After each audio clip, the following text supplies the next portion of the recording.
neutralized!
Paimon doesn't see anybody.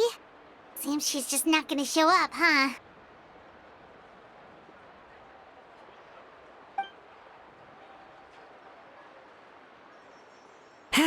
Well, we tried to be as considerate as we could, but she's under no obligation to help.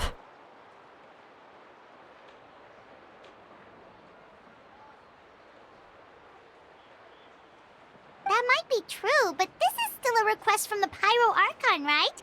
Shouldn't a subject always answer the call of their Archon?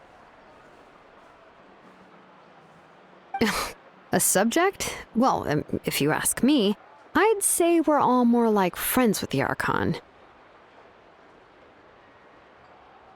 Yes, Mawika is our leader, but that doesn't mean there's any kind of tall barrier between us and her. The only thing is that she often has very high expectations of us. Huh. So even though she's super powerful, it sounds like she's actually pretty down to earth and easy to get along with. Unlike that old hag Granny Eatstily, right? Does she think she can ignore us just because she's famous? You all talk about her like she's some kind of huge deal, but she didn't even bother to reply to our letter! Seriously, if she didn't want to come, she could at least let us know. If that's what aging does to you, Paimon never wants to get old.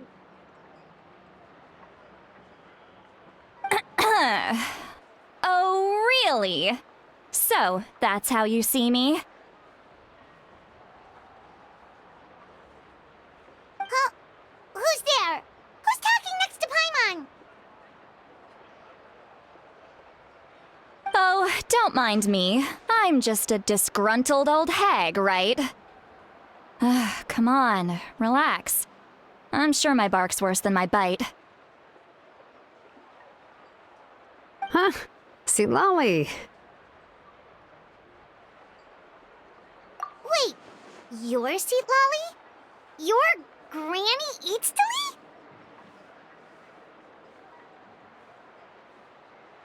Yes, Granny Eatstly. But emphasis on Eatstly, not Granny. You must know this trope from light novels, surely.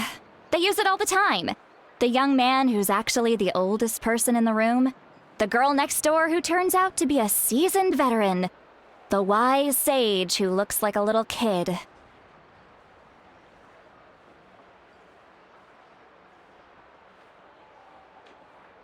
Oh, wipe that look off your face! You've seriously never seen an older lady that doesn't look her age? Okay, well, don't go thinking it's a trick either. See? I'm barely wearing any makeup.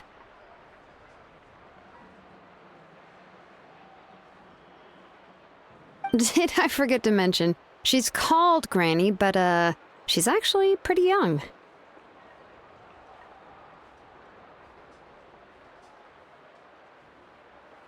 It was an honest mistake. I guess we've just gotten used to it. Paimon, sorry. So, how old are you actually?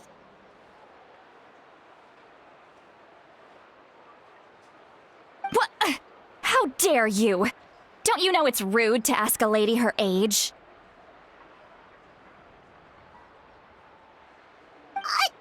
Paimon really didn't mean to offend you, it's just that...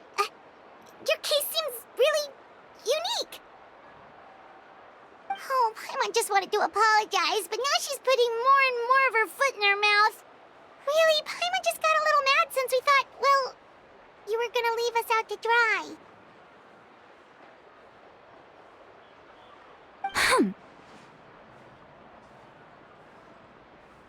It was my idea to invite you here, Sitali. So if you're upset, you can just take it out on me. All right. I was only joking. I didn't mean to chastise anyone. There's really no need to take all this so seriously. If anything, I'm gonna feel awkward if we keep this going. I received Kenichi's letter and was planning to attend this meeting. Since I had already decided to come, I figured there was no need to draft a reply that simply said, "Understood." Besides, just showing up is the most important part. No?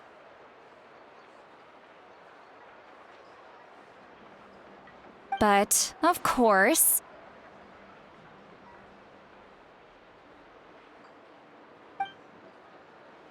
It's also natural for people to get held up by one thing or another as they're trying to leave the house. It certainly was a bit awkward to see that everyone else had arrived before me.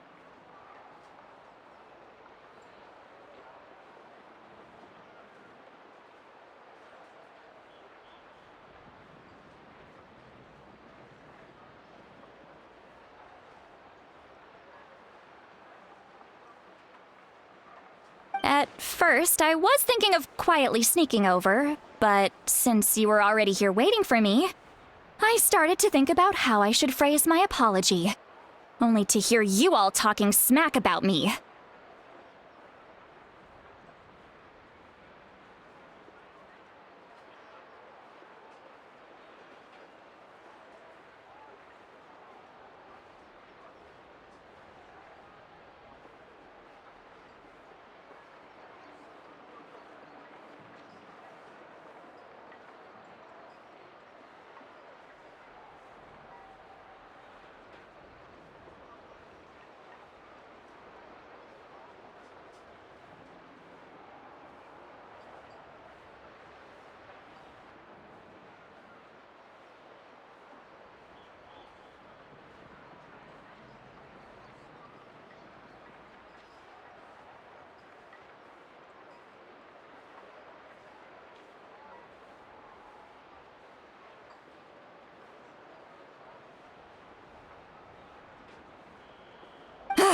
Anyway, that's the whole story. Honestly, it's not like I owed you an explanation anyway.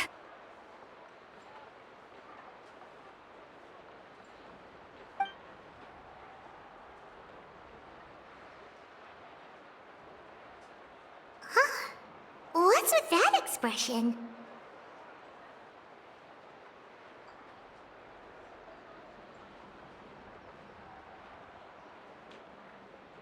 Was she feeling embarrassed just now?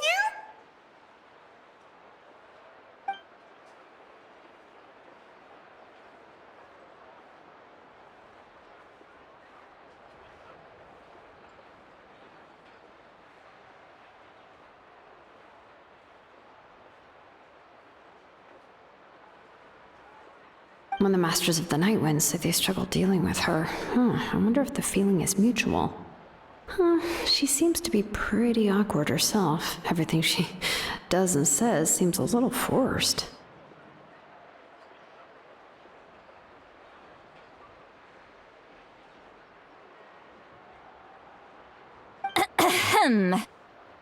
Anyway, Shilonen, I heard that you require my help in crafting an ancient name. Correct. The situation isn't like anything we've handled before. Let me explain.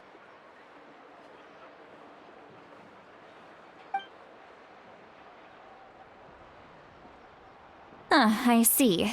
So Mawika has asked you to forge an ancient name for an outlander. Well, that would be a first. And you've also heard all about Auroron. I must say, he's always been a good kid. I can't see him joining the Fatui of his own volition. He must have been coerced somehow. Yeah, that's what we came here to ask you. We'll help bring Auroron back if you help us solve the problems of forging the ancient name. What do you think?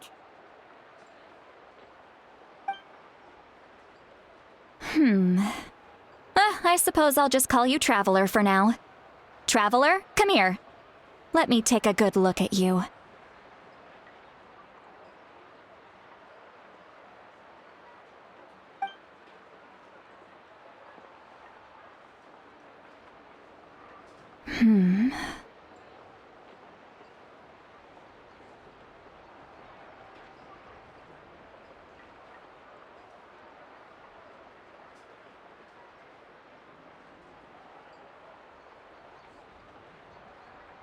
Wealth leads to unending conflicts between people. Yet you alone transcend the value of gold. Baleful thunder and wrathful waves bring terror to mortal hearts. Yet again and again, you've braved them to find new worlds. O weary yet free soul, even the most verdant leaf in the forest will pray for your happiness and safe passage.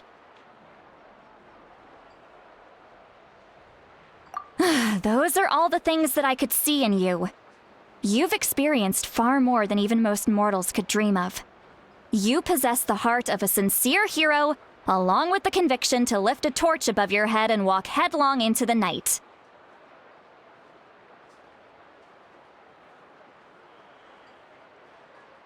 Huh? Don't move. There's something here.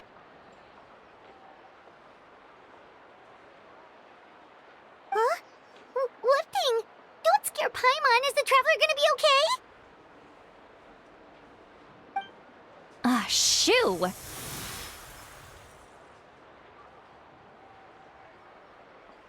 That should do it. You've just returned from the Night Kingdom, so some fragments of souls were still stuck to your body. No need to worry. I've just cleared out the last of them. Isn't that kinda like having part of a ghost come back with you?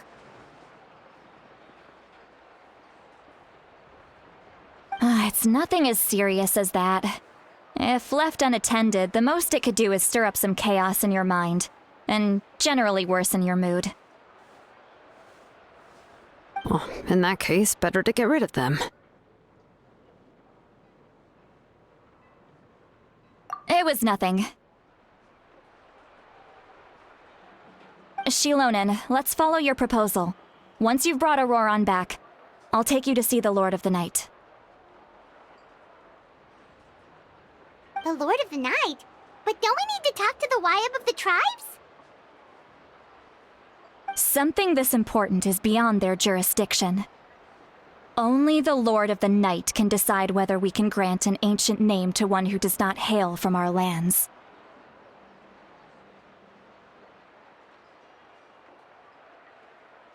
The Lord of the Night is an ancient entity that rules over the entire Night Kingdom, constantly borrowing the power of the sacred flame to combat corrosion from the abyss.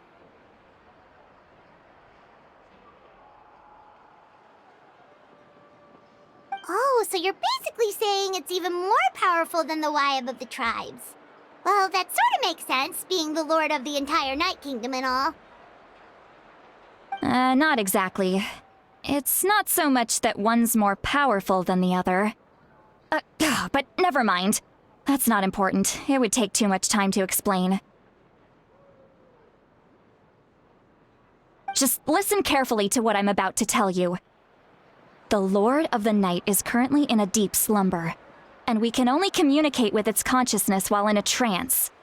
In other words, in a dream. But I will need to prepare a few more things if we are to hold a ceremony to achieve the state of the trance. I'll make a list. Can any of you get everything for me? I can go. It'll probably be a long list, so better leave it to someone who knows all the local vendors.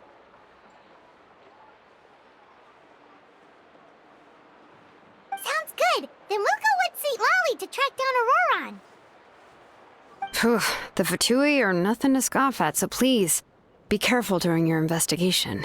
If you need any help, just come find me. Yep, we'll be sure to play it safe.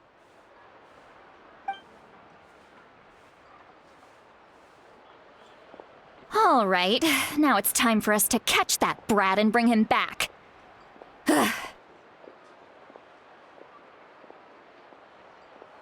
Oh, I'm sorry I made you wait earlier. It was actually because I decided to swing by Auroran's place to look for clues. He has always lived alone, and I found a broken jar in his house. There was also something off about his phlogiston aphids, which I assume is because their keeper has been gone for quite some time. And interestingly enough, I saw some slash marks in the house that did not match any of our local weapons. My guess is they were left by Snezhnayan arms. Oh, sounds like the Fatui broke into his house and took him hostage. But why would they kidnap a kid who just spends his days living in the country and raising aphids? He's only in his 20s. What would they want with him? That's not to say that I believe he's totally innocent, of course. Since he's the only one who was kidnapped out of everyone in Natlan, he must have done something to attract their attention. In any case, we'll get to the bottom of this once we manage to get him back here.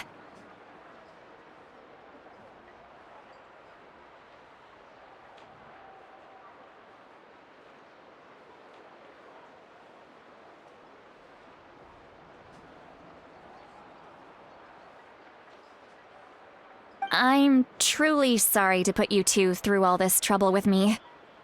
But please help me get him back. You can count on us! All right, then let's start by heading to where Auroran was seen last.